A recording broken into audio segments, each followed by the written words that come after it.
Hello everyone and welcome back to my channel. Today we'll be reading Doing My Chores. So let's get started. I like doing my chores. Well, maybe not all of them, but most of them.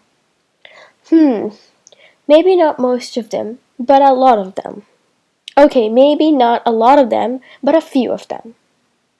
Well, maybe not a few of them, but none of them. Just fooling. I really like doing my chores.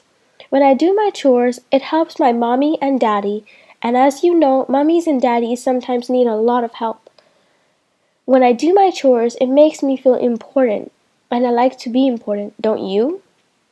Sometimes I get bored, so I do some chores, even if they are not my chores. Sometimes I have chores that I do not like to do. When that happens, I make up a silly game, and that makes the chore easier. Like yesterday, I had to put my laundry away, and I pretended I was hiding it from my mommy. It was fun, and I think I remember where I put it. Just fooling. It's in my dresser, where it belongs. Sometimes, when all of my chores are done, we go to the park or have other special time. I know if my chores weren't done, we wouldn't be able to do that.